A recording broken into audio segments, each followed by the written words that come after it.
मिनश्शैतानिर्रजीम बिस्मिल्लाहिर्रहमानिर्रहीम वयअबुदून मिन दूनिल्लाहि मा ला यनफ़उहुम वला यज़ुर्रुहुम वकानल काफ़िरु अला रब्बिही ज़हीरा।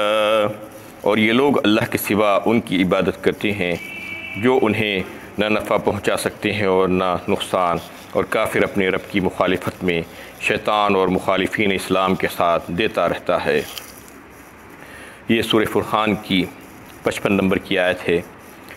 इससे पिछले दर्स में ये बात आ रही थी कि अल्लाह ताला ने इंसान को एक हक़ीर पानी के ख़तरे से एक इंसान बना दिया और फिर उसको यानी जीता जागता इंसान बनाया। फिर उसके लिए दो ख़ानदान अल्लाह ताला ने बना दिए, एक हसब नसब और दूसरा उसका ससुराल, और फिर उसकी नस्ल को चला दिया। इसमें अल्लाह ताला ये बता रहे हैं कि हमने कैसा इंसान को दो ख़ानदान दे दिए हैं, एक उसका नसब, उसका नसबी ख़ानदान, और दूसरा एक बीवी की तरफ से चलने वाला सहर जो कहा उसको, तो ससुराल। तो ये दोनों ख़ानदानों की उसको कदर करना है और उन तमाम लोगों के साथ जो है रिश्तों को अच्छे तरीक़े से रखने की कोशिश करना, और जो अल्लाह ताला ने जो उसको एक नेमत के तौर पर ये ख़ानदान और ये ख़राबतें दी हैं उसका लिहाज करके सबके ताल्लुक़ से सबके हुकूक़ अदा करने की कोशिश करते रहना। इसमें ये बताना मकसूद था अल्लाह ताला को कि ये दो ख़ानदान क्यों दिए गए हैं। वो कान रब्बुका ख़दीरा, और फिर आपका रब बड़ी ही कुदरत वाला है। और इस आयत में जो बात बताई जा रही है कि वयअबुदून मिन दूनिल्लाह, यानी इंसान जब जानता है कि वो एक हक़ीर पानी के ख़तरे से पैदा किया गया है, उसकी कोई हैसियत नहीं है, उसको अल्लाह ताला ने अपने फ़ज़ल व करम से ज़िंदगी बख्शी है, उसको वजूद बख्शा है, उसके बावजूद वो अपने खालिक को पहचानने के लिए तैयार नहीं है, और फिर वो इनकी और उनकी इबादतें करने लग जाता है जो उसको न नफ़ा पहुँचा सकते हैं और ना ही नुकसान। उसको क्या हो गया है, उसकी अक़ल को अल्लाह ताला ये पूछना चाह रहे हैं कि उसको हमने पैदा किया, हमने उसके जो है ज़िंदगी के यानी ज़िंदगी गुजारने के लिए सामान मुहैया किया, उसकी परवरिश की, उसकी सारी चीज़ें हमने मुहैया की, हम उसके खालिक हैं, लेकिन उसके बावजूद वो इनकी और उनकी इबादत करता है। वकानल काफ़िरु अला रब्बिही ज़हीरा, और काफिर अपने रब की मुखालिफत पर अड़ा हुआ है, और उसकी जो है मुखालिफत में शैतान और मुखालिफीन इस्लाम का जो है साथ देता रहता है। वमा अरसलनाका इल्ला मुबश्शिरन व नज़ीरा, और ए नबी सल्लल्लाहु अलैहि वसल्लम, हमने आपको इसलिए भेजा है कि आप ईमान लाने वालों को जन्नत की खुशखबरी सुनाएं और हक़ बात का इनकार करने वाले काफिरों को दोज़ख से डराएं। इसमें अल्लाह के नबी सल्लल्लाहु अलैहि वसल्लम की दो सिफ़तें लाई गई है, एक ये कि बशीर और दूसरा नज़ीर, यानी आप बशीर हैं, खुशखबरी देने वाले हैं उन लोगों के लिए जो आपकी बात को मानकर तस्लीम करके ईमान लेकर आते हैं और उस पर अमल करते हैं, और दूसरे वो लोग जिनके लिए आप नज़ीर बना के भेजे हैं जो आपकी बात को तस्लीम नहीं करते और इनकार करने वाले हैं, उनको दोज़ख से डराइए। कुल मा असअलुकुम अलैहि मिन अजरिन इल्ला मन शाअ अन यत्तखिज़ इला रब्बिही सबीला, और ये भी कह दीजिए कि मैं इस काम का तुमसे कोई मुआवज़ा नहीं चाहता, हाँ जिसका जी चाहे अपने परवरदिगार तक पहुँचने का रास्ता इख्तियार कर ले। इसमें अल्लाह ताला ये फरमा रहे हैं, ये सारे नबियों का पैगाम यही रहा है। इससे पहले सूरह शुअरा में भी ये बात आएगी आपको कि नबियों का पैगाम अल्लाह ताला ने बताया कि सारे नबी यही पैगाम पहुंचाते रहे कि एक अल्लाह की इबादत और तबलीग करते रहे, इंसानियत के सामने अल्लाह का पैगाम पहुंचाते रहे। उसके बाद फिर यही बात कहे कि वमा असअलुकुम अलैहि मिन अज्र इन अज्रिया इल्ला अला रब्बिल आलमीन, हम तुमसे कुछ भी अजर नहीं मांगते, तुमसे कुछ भी मेहनताना नहीं मांगते, तुमसे कुछ भी मुआवज़ा नहीं मांगते, इस सबब के हम तुम्हें तबलीग कर रहे हैं, हमारा वक्त दे रहे हैं, हम तुमको हिदायत का रास्ता दिखला रहे हैं, बस यही चाहते हैं कि तुम सुधर जाओ, तुम अपनी इस्लाह कर लो। इस आयत में भी यही बात आई है और सूरह शुअरा में भी यही बात आई है कि हम अपना अजर हमारे रब के ज़िम्मे हैं, हम वहीं से लेंगे, हम उसकी उम्मीद रखते हैं। और इसमें यह बात आई है कि कुल मा असअलुकुम अलैहि मिन अज्र इल्ला मन शाअ अन यत्तखिज़ इला रब्बिही सबीला, सिवाय उसके कि अगर तुम अपने परवरदिगार का रास्ता पालो जो हम तुमको तबलीग कर रहे हैं तो फिर वही हमारा अजर है। यानी तुम अपनी इस्लाह अगर कर लो और अपने आप को आग से बचा लो और जन्नत का मुस्तहिक बना लो तो फिर ये हमारी जो है यही अजर है हमारा, क्योंकि अल्लाह ताला उसके बदले में हमें उसका एवज़ में अजर देंगे। व तवक्कल अलल हय्यिल लज़ी ला यमूतु वसब्बिह बिहम्दिही वकफ़ा बिही बिज़ुनूबि इबादिही खबीरा, और ए नबी सल्लल्लाहु अलैहि वसल्लम इस खुदा लाज़ाल पर भरोसा कीजिए जो ज़िंदा है, कभी मरने वाला नहीं, और कमाल तारीफ़ के साथ इस अल्लाह की तस्बीह किया कीजिए, और वो अपने बंदों के गुनाहों से पूरी तरह बाखबर है।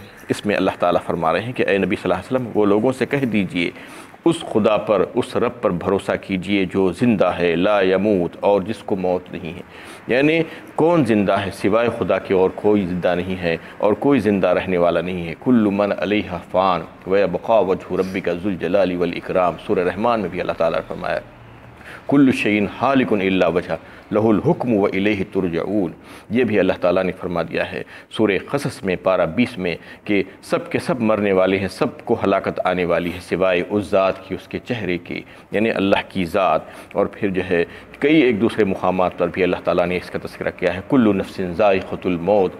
इस तरीके से जो है बता दिया गया है कि सब के सब मरने वाले हैं, कोई ज़िंदा बचने वाला नहीं है सिवाय अल्लाह की ज़ात के। तो भरोसा भी हमको उसी ज़ात पर करना चाहिए, सिवाय उसके किसी और की ज़ात पर भरोसा नहीं करना चाहिए। और जो मुर्दा हैं उनके ऊपर भरोसा नहीं किया जा सकता है। हाँ, जो यानी आरज़ी तौर पर ज़िंदा हैं, जिनको अल्लाह ताला ने जो है जो ज़िंदगी दी है इस दुनिया में, उनके ऊपर एक हद तक भरोसा किया जा सकता है, असबाब के दायरे में रहकर उनसे कुछ मदद चाही जा सकती है। लेकिन जो इस दुनिया से गुज़र गए हैं उनसे तो जो है उनके ऊपर वो भी भरोसा नहीं किया जा सकता, क्योंकि मालूम है कि वो बेबस हैं, मजबूर हैं। उनको तुम खुद ने अपने हाथों से कफन देकर ख़बर में जो है बिठा दिया है, ख़बर में जो है लिटा दिया है उनको, और उनकी तदफीन कर दी है। फिर उनके ऊपर भरोसा, फिर उनसे उम्मीदें, उनसे जो है हाजतें मांगना, ये कौन सा तरीक़ा है? अल्लाह ताला ये बताना चाह रहे हैं इस आयत में कि तुम मांगो और भरोसा करो उसी ज़ात पर जो ज़िंदा है और ज़िंदा रहने वाला है, हमेशा उसको कोई मौत नहीं, और उसी की तस्बीह बयान करो। तस्बीह का मतलब ये है कि वो सारे नुखूस और उयूब से पाक समझो उसको, और सारे सिफ़ात से मुतसिफ़ समझो उसको। वकफ़ा बिही बिज़ुनूबि इबादिही ख़बीरा, और काफ़ी है वो अपने बंदों के गुनाहों से बाखबर, यानी पूरी तरह वो बाखबर है कि तुम क्या कर रहे हो और तुम्हारा अमल क्या है, वो उससे बाखबर है। अल्लज़ी ख़लक़स समावाति वल अर्ज़ वमा बैनहुमा फ़ी सित्तति अय्यामिन सुम्मा इस्तवा अलल अर्श अर्रहमानु फ़स्अल बिही ख़बीरा। जिसने आसमानों और ज़मीन और जो कुछ उनके दरमियान है 6 दिनों में पैदा किया, फिर कायनात की फरमान रवाई के लिए अर्श पर जलवा फरमा हुआ, बस उसी रहमान ख़बीर से पूछिए। इसमें अल्लाह ताला ज़मीन व आसमान की पैदाइश के मुतालिक़ बता रहे हैं कि हमने ज़मीन व आसमान को सिर्फ़ 6 दिन में पैदा किया। इसका मतलब यह है कि दुनिया को जब असबाब के दायरे में अल्लाह ताला ने बांधा है तो उस वजह से ये 6 दिन का बात कही जा रही है, वरना अल्लाह ताला के साथ मामला तो ये है कि कुन फ़यकून का। वो यानी जब किसी चीज़ के लिए जो है इरादा करते हैं तो कहते हैं कुन, तो वो हो जाता है फ़यकून। लेकिन दुनिया में बताने के लिए लोगों को कि दुनिया में जब तुम ज़िंदगी गुजारोगे तो हर काम एक क़ायदे के, एक ज़ाब्ते के तहत होगा, एक क़ानून के तहत होगा। इसलिए ज़मीन व आसमान को भी जो है अल्लाह ताला ने फरमाया कि हमने उसको 6 दिनों में पैदा किया। उसकी क्या कैफियत थी, वो दिनों की मिक़दार क्या थी, वो नहीं जान सकते कोई। और फिर फरमाते हैं कि वो मा बैनहुमा फ़ी सित्तति अय्याम सुम्मा इस्तवा अलल अर्श। फिर अल्लाह ताला अर्श पर जो है जलवा फरमा हुए। अर्श की क्या तारीफ़ है, अल्लाह ताला अर्श पर अपनी शान से मुस्तवी है, उसकी कैफियत कोई नहीं जान सकते। लेकिन अल्लाह ताला की जो कुर्सी है वो अर्श पर है। वसिअ कुर्सियुहुस समावाति वल अर्ज़ कहा अल्लाह ताला ने आयतुल कुर्सी में, सूरह बक़रा में। इसमें जो है ये बात है कि अल्लाह ताला की कुर्सी में सारे ज़मीन व आसमान समाये हुए, ये समझना चाहिए इस यानी समझने के लिए। और फिर अल्लाह ताला की कुर्सी जो है अर्श के मुकाबले में कैसी है, अल्लाह के नबी सल्लल्लाहु अलैहि वसल्लम ने उसको एक मिसाल के ज़रिए से बताया कि एक बड़े मैदान में अगर आप एक छोटी सी अंगूठी को फेंकेंगे तो वो कहाँ पर चले जाएगी पता नहीं, वैसा जो है अर्श के मुकाबले में कुर्सी है। तो इतना बड़ा अर्श, इतना वसी, और कुर्सी में ख़ुद ज़मीन व आसमान समाये हुए हैं। तो इससे जो है ये अंदाज़ा लगा सकते हैं कि अल्लाह की कुर्सी और अल्लाह का अर्श कितना वसी है। वो सारी कायनात को अपने अंदर समाये हुए हैं। अर्रहमानु फ़स्अल बिही ख़बीरा कहा उसके बाद, यानी रहमान के लिए के बारे में तो पूछो तुम कोई जानने वाले से, यानी बग़ैर जानने वाले जो इस किस्म के जो जाहिल लोग हैं उनको वो तुम्हें क्या बता सकते हैं कि रहमान क्या है। व इज़ा क़ील लहुम उस्जुदू लिर्रहमान क़ालू क़ालू वमर रहमान अनस्जुदु लिमा तअमुरुना वज़ादहुम नुफूरा। और जब उनसे कहा जाता है कि रहमान के आगे सिजदा रेज़ हो जाओ तो कहते हैं कि रहमान क्या चीज़ है, क्या हम इसको सिजदा करें जिसको सिजदा करने का तुम हुक्म देते हो। जब उनसे रहमान के बारे में कहा जाता था कुफ़ार मक्का से, मुशरिकीन मक्का से, कि रहमान को सिजदा करो, तो ये कहते थे कि तुम तो यानी अपने एक अल्लाह की बात करते हो, एक अल्लाह को माबूद बनाने की बात करते हो, और फिर यहाँ पर रहमान और रहीम दो दो तीन तीन खुदाओं की बात करती हो, ये क्या मामला है, हम तो इसको नहीं मानते। और फिर ऐसा ही जो है सुलह हुदैबिया के मौके पर भी जो है उन्होंने यही ताना दिया था। जब अल्लाह के नबी सल्लल्लाहु अलैहि वसल्लम जब एग्रीमेंट लिख रहे थे, सुलह लिखवा रहे थे, तो उसमें बिस्मिल्लाहिर्रहमानिर्रहीम लिखवाया सबसे पहले। तो उन्होंने कहा कि हम ये रहमान और रहीम को नहीं मानते, इसको निकालिए, और इसको निकाल कर बिस्मिका अल्लाहुम्मा लिखिए, तो वही लिखवा दिया गया। और ये बात जो है वो लोग समझ नहीं रहे थे कि रहमान और रहीम अल्लाह ही के नाम हैं, अल्लाह ताला के ज़ाती नाम अल्लाह है, और उसके सिफ़ाती नाम जो है बहुत से हैं, प्यारे प्यारे नाम हैं। क़ुलिदुल्लाह अबिदुर्रहमान अय्यामन तदऊ फ़लहुल अस्माउल हुस्ना, सूरह बनी इसराइल पारा 15 में अल्लाह ताला ने उसके ताल्लुक़ से बताया। उनकी इस बात को जो है ये जो एतराज़ था उसको समझाने के लिए कि तुम अल्लाह को जो है पुकारो, चाहे रहमान के नाम से या चाहे रहीम के नाम से, उसके बहुत से अच्छे अच्छे और प्यारे प्यारे नाम हैं, वो उसी के नाम हैं। तो इस तरीके से ये रहमान के बारे में जो बात है कि रहमान की सिफ़त को अल्लाह ताला ने जो है कुरान में भी सबसे पहले लाया है, बिस्मिल्लाहिर्रहमानिर्रहीम, हर जगह रहमान आया है।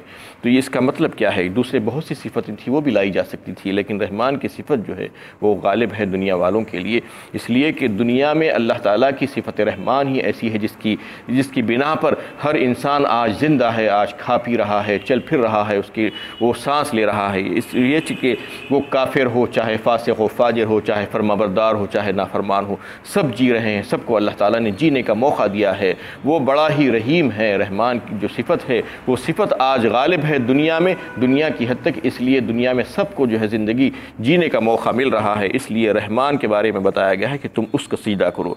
जब वो लोगों से सिजदे के लिए कहा जाता तो ये कहते कि अनस्जुदु लिमा तामुरुना वज़ादहुम नुफूरा, हम तो सिजदा नहीं करेंगे, तुम जिसको सिजदा करने के लिए कह रहे हो। और ये सुनकर उनकी नफ़रत में मज़ीद और इजाफ़ा हो जाता था। ये सिजदा तिलावत है इसमें, और इसमें जो है सबके लिए सिजदा करना वाजिब है। तबारकल्लज़ी जअल फ़िस्समाइ बुरूजन व जअल फ़ीहा सिराजन व क़मरन मुनीरा, बड़ा ही बाबरकत है वो अल्लाह जिसने आसमानों और सितारों के मनाजिल बनाए और उसमें एक रोशन चिराग और नूरानी चाँद बनाया। वहुवल्लज़ी जअलल-लैला वन-नहारा ख़िल्फ़तन लिमन अरादा अन यज़्ज़क्कर औ अरादा शुकूरा, और वही तो है जिसने रात दिन को एक दूसरे के पीछे आने जाने वाला बनाया, और ये कुदरत की निशानियाँ हर उस शख्स के लिए है जो गौर व फ़िक्र से काम ले। इसमें अल्लाह ताला ने कुदरत की बहुत बड़ी बड़ी निशानियों का तज़किरा किया है कि सबसे पहले बुरूज का जो ज़िक्र किया है, बुरूज से मुराद यहाँ पर जो है बाज़ मुफस्सिरीन की राय है कि बहुत बड़े बड़े जो सितारे हैं वो, और सूरज और चाँद, ये सब बुरूज हैं। और बाज़ की राय है कि जो सैयारों की जो मंजिलें हैं उसको बुरूज कहा जाता है। ये बुर्ज की जमा है बुरूज। और जो है अल्लाह ताला ने ये बड़ी बड़ी निशानियों, कुदरत की निशानियों का जो इज़हार फरमाया है और मुख्तलिफ़ जगहों पर जो इज़हार फरमाते हैं, इसका मतलब ये है कि बंदों को मालूम होना चाहिए कि अल्लाह ताला की कुदरत क्या है, उसके ज़रिए से जो उनकी तौहीद समझ में आ जाए। और जो है ये बड़ी बड़ी निशानियों को देख कर कोई ये ना समझे कि इसमें जो तग़य्युरात होते हैं, रात और दिन का एक दूसरे के पीछे आना जाना, मौसमी तग़य्युरात, और जो है सैयारों और सितारों की गर्दिश से जो असरात पैदा होते हैं, कोई ये ना समझे कि ये अपने आप ख़ुद जो है चल रहे हैं और ये अपने आप हरकत कर रहे हैं। नहीं, इसके पीछे एक ऐसी हस्ती कार फरमा है जो इन तमाम चीज़ों को उसने बनाया है और उसको चला रहे हैं और उसकी हिफाजत कर रहे हैं। कि मजाल नहीं कि हज़ारों सालों से अल्लाह ताला ने ये सूरज और चाँद और सितारों को बना कर रख दिया है, वो अपने अपने दायरे में घूम रहे हैं। कुल्लुन फ़ी फ़लकिन यस्बहून कहा, और लिश्शम्सि यंबग़ी लहा अन तुदरिकल क़मर वल्लैलु साबिक़ुन नहार व कुल्लुन फ़ी फ़लकिन यस्बहून। सूरह यासीन में भी जो है यह बात आई है। मुख्तलिफ़ जगहों पर भी अल्लाह ताला ने उसका तज़किरा फरमाया है कि कोई एक दूसरे से टकराता नहीं है, एक दूसरे की इसकी जो रफ्तार अल्लाह ताला ने मुक़र्रर कर दी है वही रफ्तार से चल रहा है, 1 सेकंड का फ़र्क नहीं आता उसमें, और अपने ट्रैक से बाहर नहीं निकलता। यानी हर एक को अल्लाह ताला ने उसके लिए जो मुकर्रर कर दिया है वही मुकर्रर करदा रहे हैं, वही उसकी जो है यानी मंजिल है उसको अल्लाह ताला ने जो मुकर्रर किया है। तो ये कौन चला रहा है, इसके पीछे एक हस्ती है, ये अपने आप नहीं बना है, ये बताना चाह रहे हैं अल्लाह ताला। और ये जो है जो मुशाहिदे में आते हैं, जो बज़ाहिर नज़र आते हैं, जो तजुर्बात से साबित है, वही बातों पर गौर व फ़िक्र की दावत देता है कुरान। और जो मुशाहिदे में नहीं आ सकती उसके बारे में जो है साइंस और फ़लसफ़ी और इस किस्म की जो है दूसरे जो ईजादात है उसके बारे में यानी कुरान खामोश रहता है और उसके बारे में ना बहस करता है ना उससे इख्तिलाफ़ करता है। हाँ, जो इंसानी ज़रूरियात और उसके नफ़ा और नुकसान से मुताल्लिक़ जो बातें हैं, जो फ़नून हैं, जो अल्लाह ताला के जो कायनात के बारे में और जो मखलूक़ात के फ़ायदे के बारे में जो चीज़ें हैं उसके बारे में कुरान उसमें गौर व फ़िक्र की दावत देता है। उसके अलावा ये तमाम जो है बड़ी बड़ी मखलूक़ात को पेश करने का मतलब और मकसद यही होता है कि अल्लाह ताला के बारे में गौर व फ़िक्र करें कि ये अल्लाह की क़ुदरत के बारे में और उनकी तौहीद जो है अल्लाह ताला की समझ में आ जाए, ये बताना मकसद होता है। व आखिरु दावाना अनिल हम्दुलिल्लाहि रब्बिल आलमीन।